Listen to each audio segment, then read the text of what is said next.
Our next speaker is Dr. Ihor Masnyk, who's a Chernobyl Projects Director at the U.S. National Cancer Institute. And I know from personal experience that were it not for Dr. Masnyk's leadership of the binational studies, particularly the study of thyroid cancer in children, and his ability to overcome major obstacles both in Ukraine, in Belarus, and in the United States, that these studies would not have continued. So he's been a leader and an advocate for scientific study of the effects of the Chernobyl disaster. Dr. Masnyk?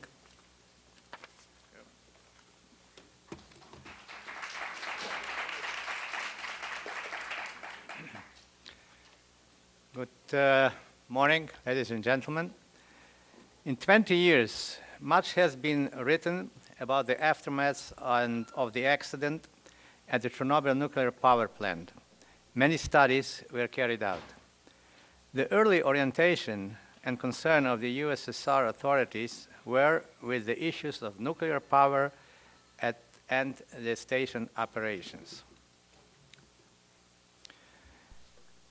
26 April 1986, the fateful day when nobody really knew what was happening.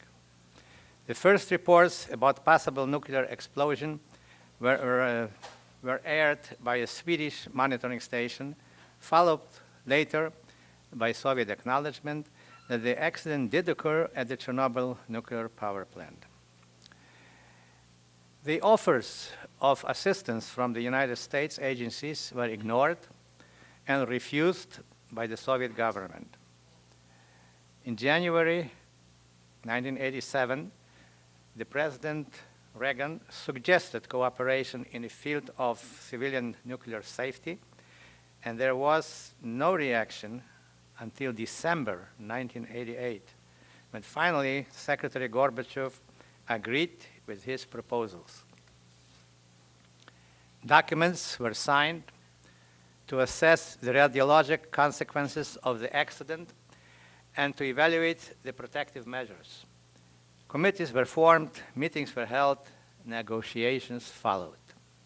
The Department of Energy turned to National Cancer Institute to take over the management of the field of thyroid cancer among children and leukemia among the liquidators. Collaborations was just initiated. Then the dissolution of USSR and emergence of new independent countries requiring renegotiations of the projects with the new government. A short note appeared in Nature and provided initial evidence of an increase in thyroid cancer among children exposed to radiation. This report by Kazakov, Dmitchik, and Astachova, who later all worked on our projects, were greeted with considerable skepticism by a number of Western experts, however. And that was because these cancers appeared 4 years after the accident, and the latency period was thought to be a minimum of 10 years. The new tasks envisioned for the proposed programs were staggering. Efforts to establish new relationships to overcome scientific and cultural differences between future collaborators, to assess need for study implementation regarding personnel, equipment, supplies, development of research protocols, and training in computer technology, in epidemiology, and data management, all fields that were considered to be underdeveloped and underused in that area. The research protocols for Belarus and Ukraine were peer-reviewed by American scientists and approved in 1993 to 94 respectively, and attempts were made to reconstruct the radiation dose received to the thyroids because the early measurements were inaccurate or missing. The aim of the project was to carry out medical examination of the thyroid gland, to investigate possible thyroid pathology, and to evaluate the role of radiation from iron-131 in causation of thyroid cancer and other thyroid diseases. The dose effect was to be investigated along with various modifying factors, sex, age, and the time of the accident, and the effect of possible protective use of the potassium iodide pills. A decision was made to use the cohort approach in these projects to avoid possible bias by taking a random sample from among those living in Chernihiv, Zhytomyr, and Kyiv Oblast and fitting the following categories. The subject had to be 0 to 18 years of age at the time of the accident. They had to have had direct measurements of the thyroid dose received at the first few weeks after the accident, and they had to be resident of the above-mentioned 3 oblasts. Initial selection of the cohort included individuals with doses of, all individuals with doses of more than 1 gray, roughly 50% of the entire cohort, and then 25% each roughly in the 0 to 3 gray, considered to be low dose, and an intermediate dose 0.3 to 1 gray.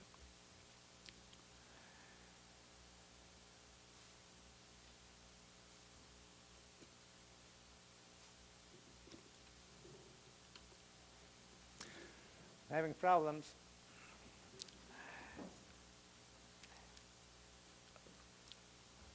Can I get it forward?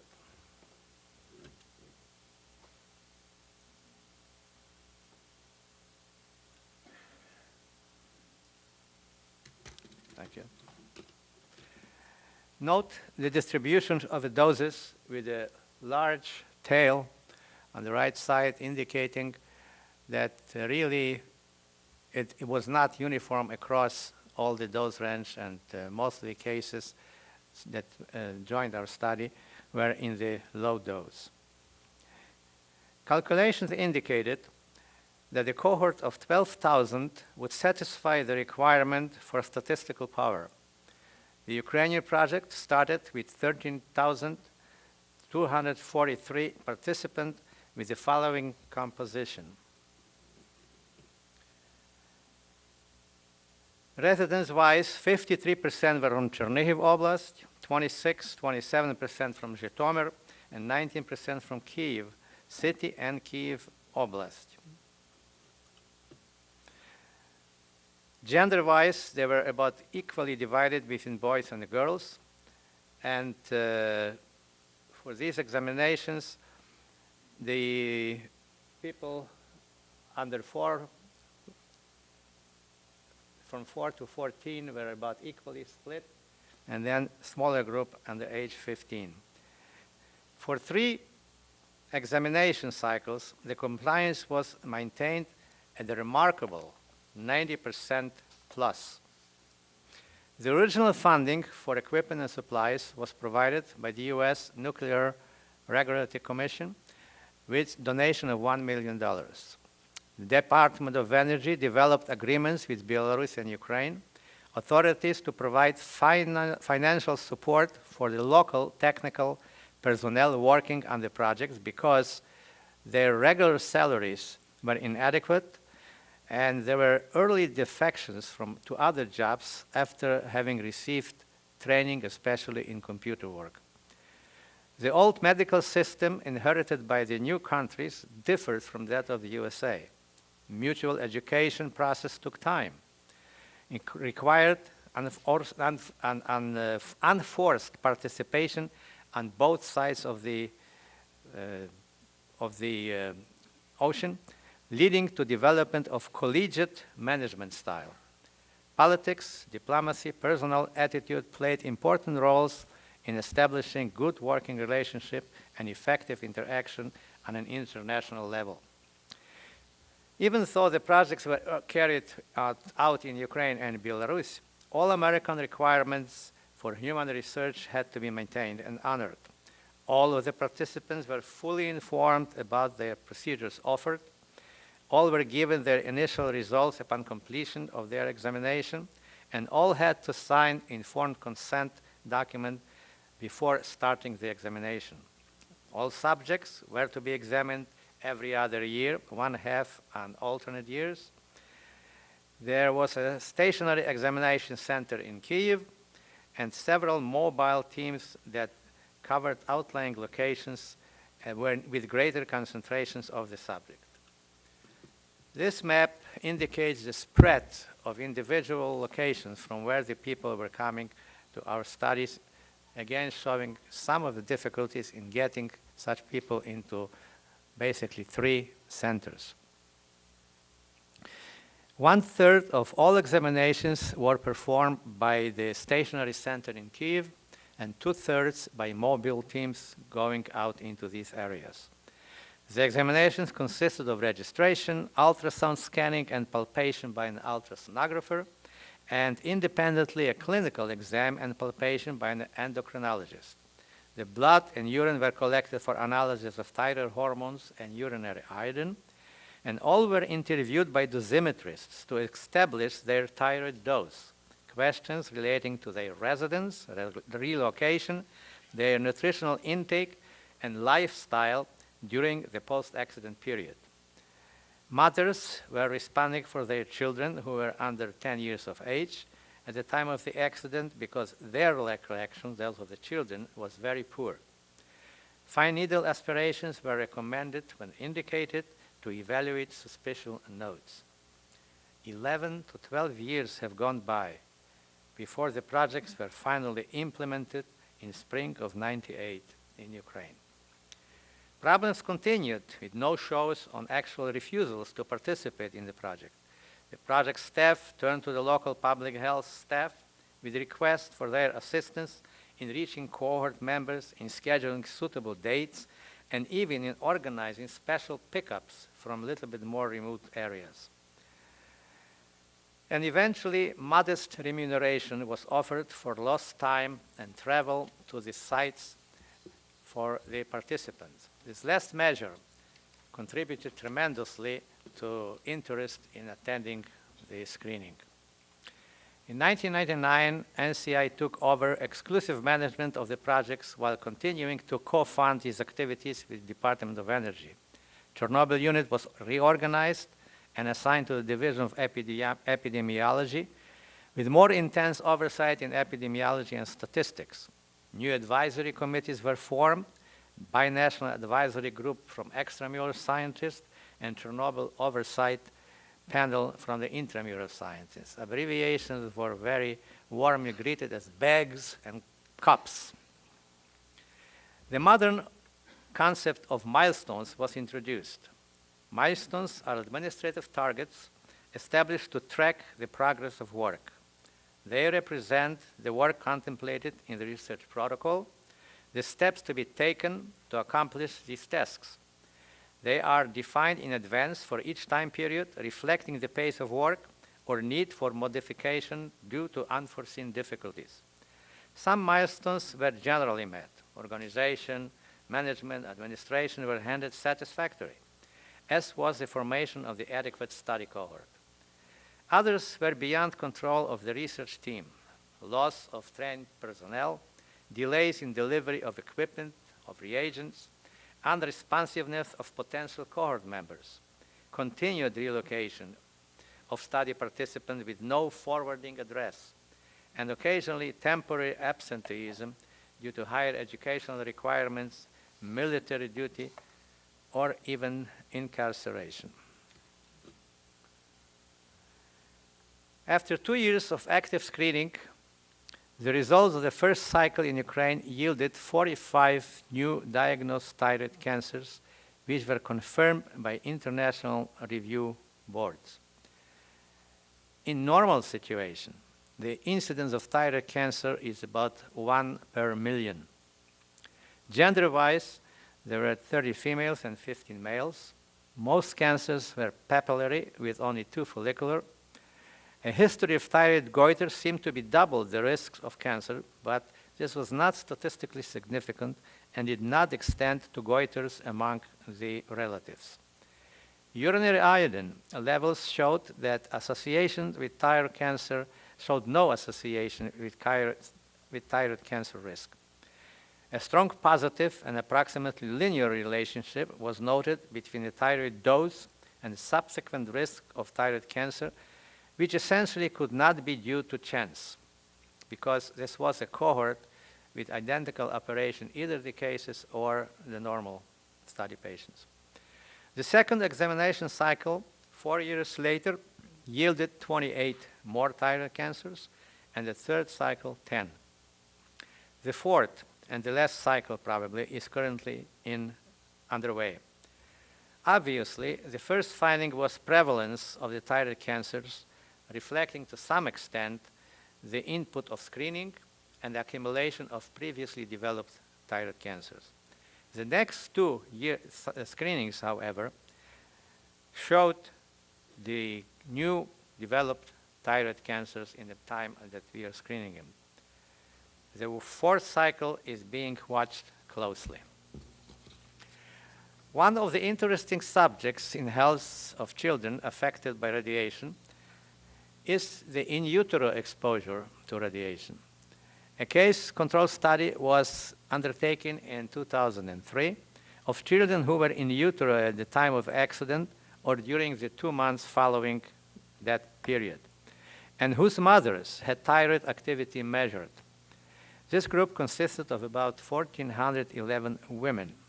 The goal was to estimate the risk of malignant and benign thyroid nodules as a function of exposure to Chernobyl fallout during the prenatal period, comparing the dose-response curve obtained with those of the 0 to 5 years old group of the main project. Since it was not possible to determine the dose of the fetus, mother's doses were used as a unifying factor in selection of this cohort. An additional selection of around 1,300 cases was made for women who did not have individual doses, but fell in a group with an average dose for a given location, so-called ecological doses. Then for each case, 5 to 7 controls were selected of non-irradiated mothers. The project is underway, as thus far we have only one thyroid cancer that we identified, and that was not in the irradiated group. Almost in parallel with the above projects, a study of leukemia among liquidators working in the reaction site in 86 and 87 was organized in Kyiv Research Center for Radiation Medicine, lagging about a year in its execution. This project was organized in 2 phases. First, an investigation of the feasibility of such an undertaking, a pilot study on establishment of cohort, availability of validation of diagnosis, dosimetric methodology, and accessibility of the subjects for the study. It was followed by a retrospective, nested, case-control study of liquidators who were sent to the reactor mainly in 1966 and 86 and 88. They were exposed to external radiation from gamma-emitting radionuclides, usually for a period of 2 months. Those sent early received the highest doses. Mean dose in 1986 was 140 milligray, dose of 97 was 90 milligray, and dose in 1988 a dose of 40 milligray. Linkage of the cohort with leukemia registry yielded a total of 137 cases to work with. Histologic review of the slides by international expert group reduced that yield to 86 verified leukemia cases, 8 multiple myelomas, and 7 myelodysplasias. Controls were randomly selected from all cohort members, matching on similar background, age, and type of work at the Chernobyl plant. Because the difficulties of original dosimetry, only half of the liquidators had actually official doses, and the inadequate sensitivity of biodosimetric methods, a mathematical formula, so-called RADRU, radiation dose reconstruction with uncertainty estimate, was introduced based on detailed analysis of each liquidator's activities during the cleanup period. All places of work, residence, type of work, transportation, with dates and duration were obtained through interviews of study participants and provided unified dose estimates for all. The interviews were former cleanup workers, familiar with all operations and temporal and spatial characteristics of the radiation fields. Since 66% of the cases were already dead, praxis or substitution coworkers with characteristics similar to the cases were used to calculate these doses.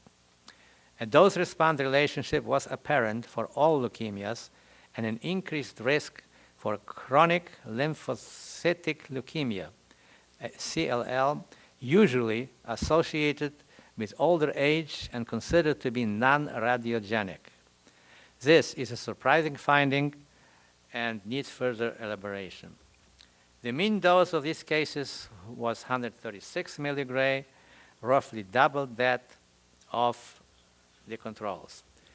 So far, I have been talking only about the Ukrainian projects. A similar study with very analogous results, except for leukemia, is being run in Belarus. We'll hear later from Dr. Okeanov. In an unrelated study, the Ukrainian-American Chornobyl Ocular Project, run by Columbia University, conducted ophthalmic examinations in 8607 liquidators who worked on the cleanup of the fourth reactor, had adequate dosimetry, and showed no existence of eye disease. The only information we have available at this moment is that there are cataracts among those liquidators, and the occurrence is dose-related for that particular group. In 1991, a popular press reported frightening number of articles on cataracts among children, school-age children, who lived in the 30-kilometer zones. One of the Children of Chernobyl organizations, Pittsburgh, financed an expedition of the team of primarily American and Ukrainian-American ophthalmologists and medical personnel who donated their time to the projects. 1,787 school-age children were examined for cataracts in several towns around the zone and in a remote town of Trostianets on the eastern side of Ukraine, where there was no radiation exposure. There were 996 exposed and 791 non-exposed individuals in the study. Not one cataract was found among these children. Yet a significant group, 3.6%, manifested posterior subcapsular lens changes, which was consistent with the data from the survivor of the atomic bomb casualty studies. Our ophthalmologists were surprised by it, and we found out that in the United States, they don't even look for anything of that complication nature. One publication on leukemia in children reviewed the cases from contaminated Zhytomyr area and from Poltava. 21 cases of leukemia were identified in Zhytomyr and 8 in Poltava. More leukemias were found in boys than in girls. However, their doses were known only on the group level, no individual doses. The atmospheric pollution of these areas differed with industrial contamination, and the registration system varied. So this represented the weakness of that particular report. A similar work was based on case control investigation in Zhytomyr and Rivne Oblast, both relatively similar in contamination. Clinical records of 272 cases were identified, from which 98 were confirmed of leukemia. All were under 20 years of age at the time of accidents. Controls were randomly selected from the same oblast, but outside the rayons from where the cases came. A statistical significant risk increase for acute leukemia was found among males with a cumulative dose of more than 10 millisievert. The weakness of this work was that only 1/3 of the cases were analyzed, and some bias could have been injected in selection of cases and controls. Both of these studies were disregarded by the famous IAEA report that is now being circulated. Recently, it appears that breast cancer might be the first radiation-induced solid tumor among female liquidators. Also, there is a paucity of descriptive analytical studies on solid tumors in peer-reviewed literature. The period of 20 years from the accident may be a little bit too short for the expression of radiogenic non-thyroid solid tumors. These data are now from the registries and provide no diagnostic confirmation. Dr. Prisezhnuk at the Radiation Center in Kyiv modeled the pre-accident breast cancer incidence in Ukraine and then followed by a model of post-accident trend, the left and right side of this graph. An apparent linearity is observed, suggesting a possibility that there may not be a relationship to radiation inducement. That is the only graph of this site that has shown up. In the past, the area around Chernobyl and the contaminated zone, the Policia exhibited the lowest level of breast cancer in Ukraine. Since 1992, the breast cancer incidence, as shown by the data from the contaminated area, began to increase and currently appears to be approximating the overall breast cancer rate for Ukraine. Again, this trend is interesting and challenging, but needs evaluation by epidemiological methodology, since this too was taken from the registry without verification of diagnosis. On the left side, the upper line is Ukraine and Kyiv Oblast, the lower Zhytomyr and the contaminated areas prior to the accident. And then on the right side, you can see tremendous increase in that incidence, especially in the Policia area. There are 134 individuals who were examined at the Center Radiation Medicine, who are examined annually, and the conclusion was that, the Research Center for Radiation Medicine in Kyiv is the primary medical care center for Chernobyl patients, specifically for the liquidators.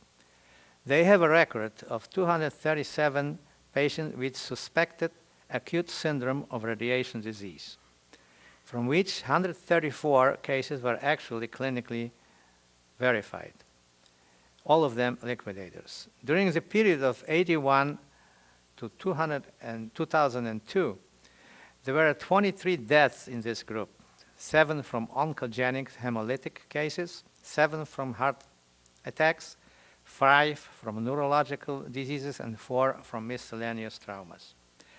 The remaining 134 individuals were examined at the center annually, and there are many problems with these patients. Lowered immunity, progressive neurological complications, goiter, patency problems, which were eventually resolved, cases of diabetes, but only select few of them needed medications. There were cardiovascular problems, but they did not differ from cases of non-irradiated individuals. Increase in body weight was observed, increased blood pressure, digestive problems, chronic hepatitis, a whole spectrum of complaints. Even though they were most relatively young population, their mortality increased steadily, reaching the overall rate for Ukraine. In comparison, the evacuated population exhibited similar problems along the same lines. The highest mortality level was exhibited by those evacuated at the earliest period from Pripyat. And finally, those that continued living in contaminated territory showed even higher level of disabilities, along with psychological problems, lower birth rate, and drastic increase in mortality. The massive evacuation of population from 30-kilometer zone created a separate class of individuals unable to continue working in their profession or trade, and reflecting the degree of disadaptation and destabilization at the social level and in psychological state reflected by their behavior. Fear of possible medical consequences regarding their health, conflict arising in personal situation, and societal structure leading to nervous stress and increased vulnerability, feeling of isolation, distraction, and alienation with difficulty in interpersonal relationship. Psychological discomfort, social disadaptation, insecurity, unpreparedness to changes in lifestyle, feeling of social hopelessness, dissatisfaction with programs aimed at assisting the victims. There is continuing concern in the area of mental and psychological health of children, which could grow into major public health problems. But so far, most of these symptoms appear, if at all, at the subclinical level, not reaching psychiatric disorders. One of the first case control studies of children was done in Kyiv among the 10 to 12 years old students who received intrauterine exposure with evacuation to Kyiv and their non-irradiated classmates as controls. Dr. Brummett ran the study. No changes were noted regarding academic progress and physical evaluation in any of these groups. However, the mothers of Chernobyl group evaluated the well-being of their children as being much worse than that of the Kievians regarding somatic symptoms, poor memory, cognitive and neuropsychological symptoms. Project leaders did not find such differences, interpreting them as excessive love and care of the mothers for their children. Many of these reports that I just cited need systematic research to confirm the studies.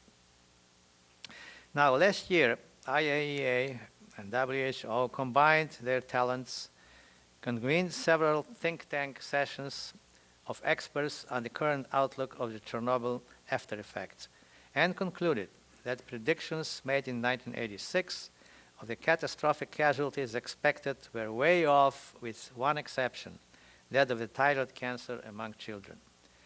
There were arguments and protests in Vienna. There were arguments and protests last week in Kyiv upon hearing this report, yet it was officially accepted. The WHO IAEA staff covered themselves pretty carefully. They reported only what they received in Geneva from the peer-reviewed literature, and often failed to make any predictions because of paucity of solid data in individual papers. They pretty much discounted leukemia as one of the health-threatening results, and they left the solid tumors out because there was not enough time gone by since the accident for the development of solid tumors. They did mention breast cancer as the only possible solid tumor that could fit. I hope they are right. Nobody needs any more sorrow or pain. Some of us may even be able to verify their predictions on the 30th anniversary of Chernobyl accident 10 years from now. Then, only a couple of weeks ago, a report came from England, the other report on Chernobyl, called Torch Report, challenging the IAEA report of last year. Obviously, it is too early for a detailed analysis of Torch arguments, but the gist of it is that IAEA report grossly underestimated the risks. Torch authors claim that the Chernobyl accident could kill somewhere in between 30 and 90,000 people. They accused IAEA report of ignoring extra cancer deaths in less contaminated areas of Ukraine, Belarus, and Russia, and failing to take account of many thousand more deaths in other countries in Western Europe, where, according to their calculation, more than half of the fallout ended up. Also, non-cancer effects, cardiovascular diseases, and mental and psychosocial effects are being channeled as well by the Torch report. A recent report from German magazine Der Stern, although it's not scientific, could add more fuel to this controversy. On the 26th of April this year, there was a demonstration in Kyiv on the Greenpeace members who already referred to the numbers from Torch report as undisputed facts. I'm sure this will open the door for further debates in the interpretation in the arguments. At this moment, I would like to give a short acknowledgement for the people involved with the study, especially the local talent, Dr. Ihor and his staff in the area of thyroid cancer's documentation management, Columbia University providing the very needed short-term help from different physicians, and then the Thyroid Cancer in Ukraine Project Director, Dr. Tronko, Leukemia Project Director, Romanenko, and the Thyroid Cancer in Belarus, Dr. Kapitanova. The CRU unit, the Chernobyl Research Unit, consists of Drs. Beebe and Thomas, already deceased, and then Dr. Hedge, Bouville, Lukyanov, and Brenner. Thank you for your attention.